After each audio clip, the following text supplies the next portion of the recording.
So many people are just now finding out about the opportunity that is Amazon FBA and are wondering if it is too late. And I understand why. Almost 3,000 new sellers join Amazon every single day. Amazon already accounts for almost 50% of all online retail spend.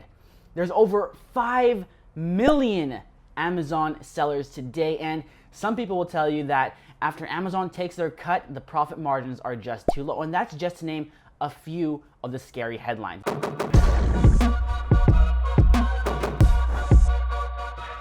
Now, when I was working in a movie theater, I used to keep Excel sheets analyzing rental properties. I would crunch the numbers, imagine renovations, and all these great things. I saved up all my minimum wage checks.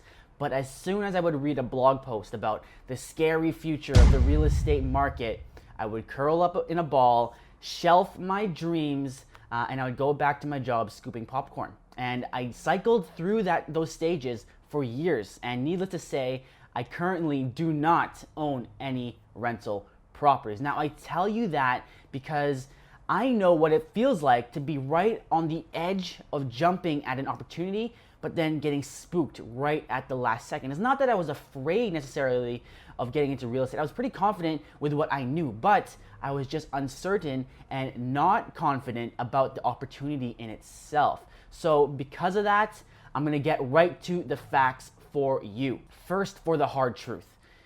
You did miss one of the boats already, the early bird boat. Now, a few years ago when Amazon started the FBA program, third-party sellers were able to just go on, find hot, new products, copy them, and make an absolute killing. It was an easy, simple formula, and it was easy pickings for anyone that knew how to scout the right products, right? And that boat has sailed. That opportunity is gone. Now, the thing is, I missed that boat too. I wasn't part of that early rush, so I wouldn't worry about that too much.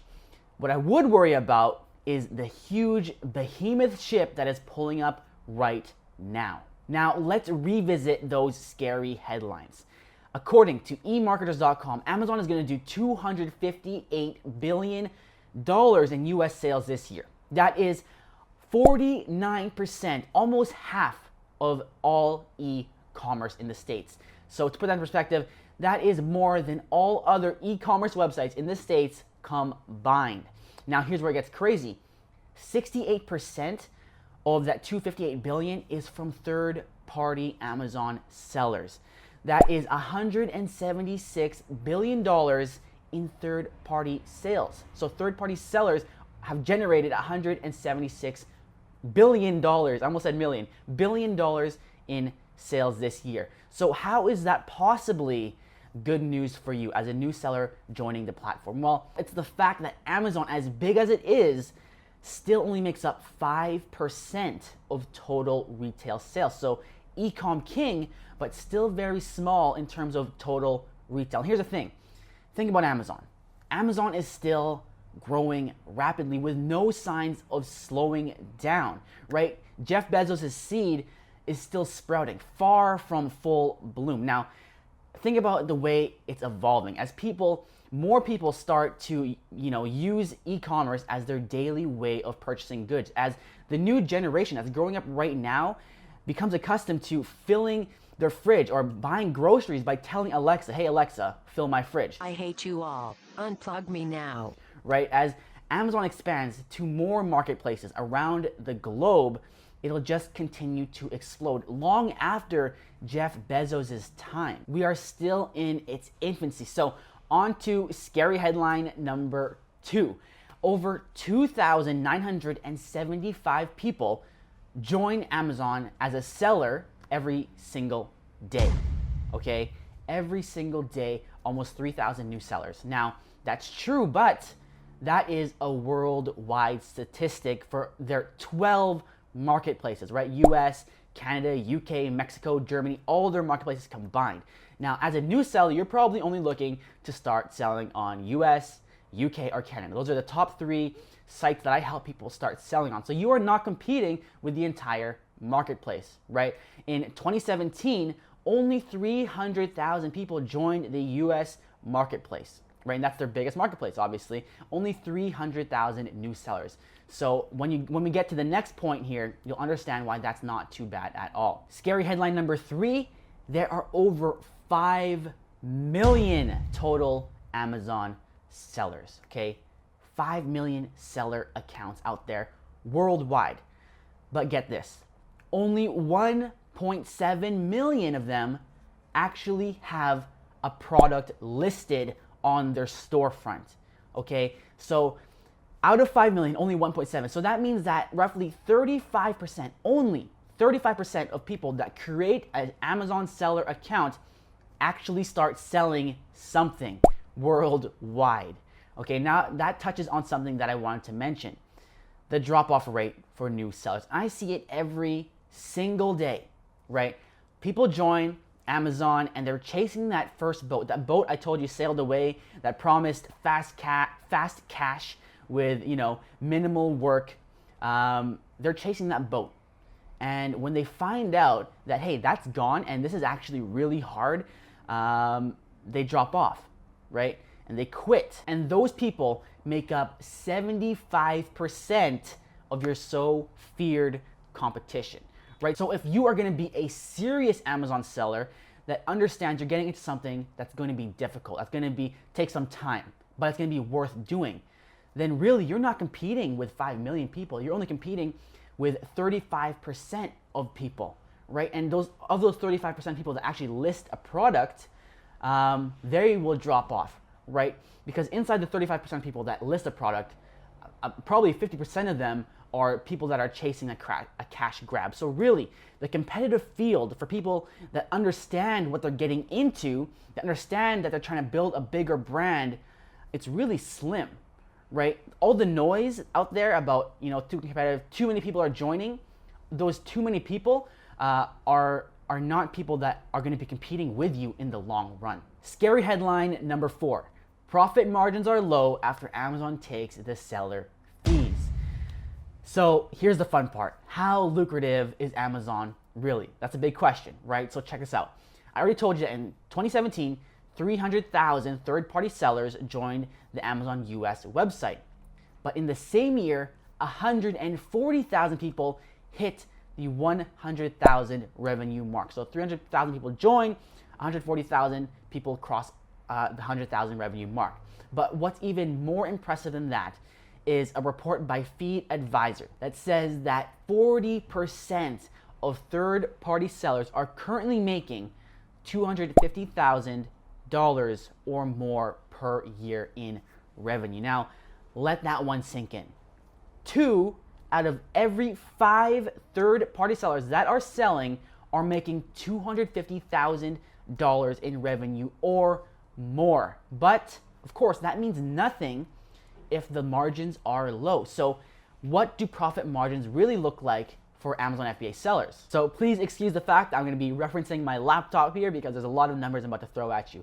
But for you to make it easier, I'm going to throw up the numbers on the screen. So 75% of sellers are making 11% to 50% profit margins, with the majority of them being in the 21 to 31% range. Now, I find this pretty accurate myself, as I am currently in the 29 to 33% range, okay? So let's just be conservative and say that 20% margins is the average. So that means at $250,000 revenue, you would make $50K profit. So to restate this clearly, 2 out of every 5 third-party seller is making $50,000 profit per year at a minimum, okay? 2 out of every 5. And if that wasn't enough, consider the fact that when you look at this chart, 19% of all sellers are making over 1 million revenue per year. 1 in 5 are making over 1 million revenue per year, with the average of 20% profit margins. So I know that was a bit of number vomit and that can be annoying, so let's recap this quickly. Amazon makes up only 5% of total sales in the US. Only 35% of people that create a seller account actually start selling.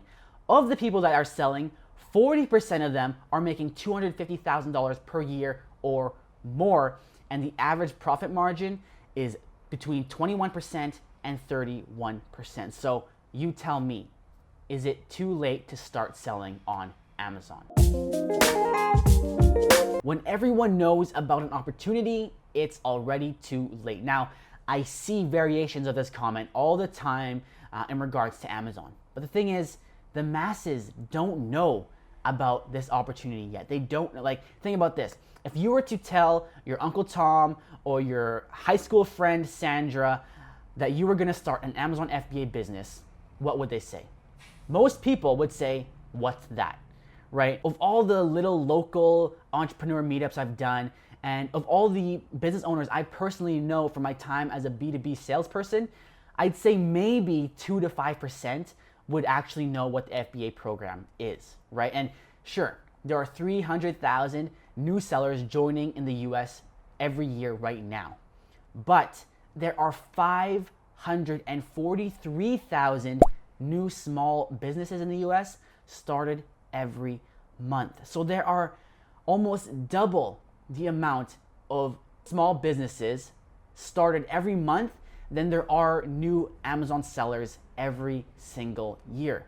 So look at it again. Is Amazon FBA still worth starting in 2019? I'd say it's more worth it than ever. Now, here is the scary part. Don't leave yet, because this is the scariest part of the entire video.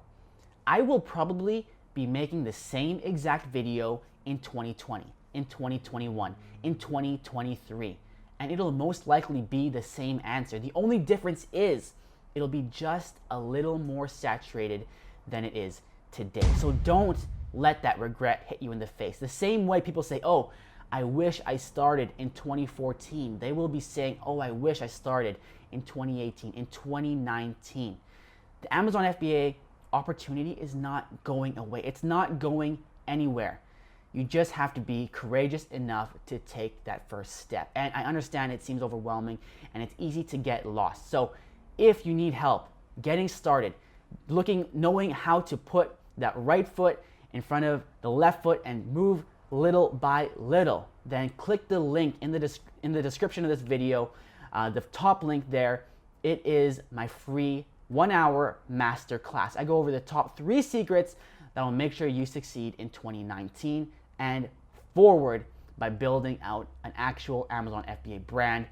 Some of the stuff that people just don't share on YouTube. So I hope that you click that and I'll see you there. My name is JT Franco, and on this channel, I share my experiences in life and in business, success and failure, so you can take from them and build your very own empire. So if that's something you want to do, make sure you subscribe, and I'll see you in the next one. I am made to be free.